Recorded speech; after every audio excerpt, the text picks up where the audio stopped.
누가 되었든 우리 모두 해가 떨어질 때까지는 우리의 짐을 짊어질 수 있다. 그 아무리 무거운 짐이라 할지라도 하루 동안은 그 짐을 짊어질 수 있는 것이다. 현명한 사람에게 매일이란 곧 새로운 삶을 의미한다. 저는 그 글귀를 인쇄해서 차의 유리창에 붙이며 운전할 때마다 보고 있습니다. 하루에 그날만 산다는 건 그렇게 어렵지 않은 일처럼 느껴졌습니다. 저는 어제의 일은 잊어버리고 내일에 대해서는 생각하지 않는 법을 배웠습니다. 매일 아침 저는 스스로 이렇게 말하고 있습니다. 그렇게 저는 행복해졌고 제법 성공을 이룬 데다 삶에 대한 열정과 사랑도 충분히 가지게 되었습니다. 이제는 삶이 어떻게 흘러간데도 겁먹지 않을 거란 걸 알게 되었습니다. 제게 더 이상 미래는 두렵지 않기 때문입니다. 이제는 사람이 하루에 살 수 있는 날은 오직 그날 하루뿐이고 현명한 사람에게 매일이란 곧 새로운 삶을 의미한다는 것을 깊게 깨달았기 때문입니다. 행복한 사람, 홀로 생각하는 사람, 오늘을 자신의 것이라고 부를 수 있는 사람, 확신을 가지고 이렇게 말할 수 있는 사람, 다가올 내일이여, 만약 최악의 날이 되려거든 그렇게 하라. 나는 오늘을 살 것이다. 놀랍게도 이 시는 기원전 30년에 로마의 신 호라티우스가 쓴 시입니다. 제가 아는 인간 본능의 가장 비극적인 요소 중 하나는 우리에게 삶을 미루는 습성이 있다는 사실입니다. 우리는 모두 지평선 너머에 있는 마법 같은 장미 정원을 꿈꾸지만 오늘 당장 창밖에 피어 있는 장미를 즐기는 법은 알지 못합니다. 스티븐 리콕은 이렇게 말했습니다. 하찮은 인생이 흘러가는 이상한 모습을 보라. 어린아이는 내가 더 잘하면 이라고 말한다. 이게 무슨 소린가 하면 이 아이가 자라서 내가 어른이 되면 이라고 말하게 된다는 것이다. 막상 어른이 된 아이는 내가 결혼하면 이라고 말할 것이다. 결혼을 한 뒤에는 결국 내가 은퇴하면 으로 생각이 흐를 것이고 은퇴할 무렵이 되어 지나온 길을 되돌아보면 차디찬 바람 한 점만이 남아있다는 걸 깨닫게 될 것이다. 아마 그때쯤이면 기차는 이미 떠났고 돌이킬 수 있는 건 없을 것이다. 삶은 매 시간을 살아가는 것이라는 사실을 우리는 너무나 늦게 깨닫곤 하기 때문이다. 디트로이트시에 살았던 에드워드 에반스는 삶이란 매일 매 시간을 살아가는 것이라는 것을 깨닫기 전까지 걱정으로 인해 삶을 포기할 뻔했다.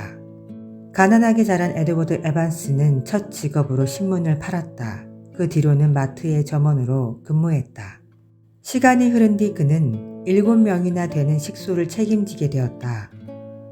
그는 도서관에서 보조사서로 일을 시작했고 급여는 아주 작았지만 일을 그만두는 것에 두려움을 느꼈다. 그가 자립할 결심을 하는 데는 8년의 세월이 필요했다. 하지만 일을 시작하기 무섭게 빌려야 했던 $55의 투자금을 1년 만에 $20,000의 수익을 내는 사업으로 발전시켰다. 그러나 그 뒤 몹시 심각한 재앙이 닥쳤다. 보증을 섰던 친구가 파산한 것이었다. 그리고 재앙은 그것으로 끝나지 않았다. 그의 모든 재산을 맡겨둔 은행 역시 파산해버린 것이다. 그는 전 재산을 잃어버렸을 뿐만 아니라 $16,000의 빚까지 떠맡게 되는 것이었다. 그는 더 이상 버틸 수 없었다. 그는 이렇게 회상했다. 저는 그때 잠도 잘 수 없었고 음식이 넘어가지도 않았습니다. 오직 걱정으로 인해 생긴 병이었습니다. 어느 날은 그렇게 근심과 걱정으로 걷다가 길에 쓰러졌습니다. 의사는 제가 2주밖에 살 수 없을 것이라고 선고했습니다. 저는 너무나 충격을 받았습니다. 제가 할 것은 유언장을 쓰는 일밖에 없었고 침대로 돌아가 누웠습니다. 더는 제가 할 수 있는 게 없어 보였습니다. 그러니 애쓰거나 걱정할 필요가 전혀 없었습니다. 그때서야 모든 것을 내려놓고 긴장을 놓아버렸습니다. 깊은 잠에 들었습니다. 지난 몇 주간 하루에 2시간 이상 자본 적이 없었습니다. 그런데 신기하게도 속세의 문제들이 저와 함께 끝을 향해 빨려 들어가게 된다고 생각하니 아이처럼 고요히 단잠을 자게 되었던 겁니다. 그러자 저를 기진맥진하게 했던 피로가 사라지기 시작했습니다. 식욕이 돌아오게 되면서 체중이 증가했습니다. 그리고 6주가 지나자 다시 일하러 나갈 수 있게 되었습니다. 그 뒤로 에드워드 에반스는 빠르게 성장했습니다.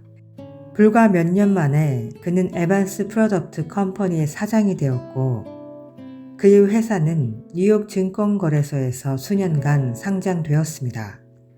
이 스토리가 알려주는 것은 만약 에드워드 에반스가 걱정의 어리석은 면을 깨닫지 못하고 오늘을 충실히 사는 방법을 배우지 못했다면 그는 결코 성공이라는 선물을 받지 못했을 것입니다. 옛 로마 시대의 사람들은 이미 완벽한 표현을 하고 있었습니다. 현재를 즐겨야 한다. 그리고 오늘을 붙잡아라. 카르페 디엠이 그것입니다. 그러니 우리가 할 일은 오늘을 붙잡아서 최대한 활용하는 것입니다. 화이트 퀸이 이렇게 말한 걸 기억한다. 우리에겐 내일을 위한 잼도 있고 어제를 위한 잼도 있지만 오늘을 위한 달콤한 잼은 없지. 우리 대부분이 이렇게 살아가지.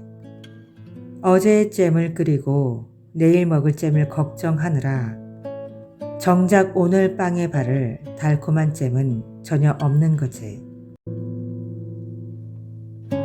Hey guys, be smart with your time. Life goes on.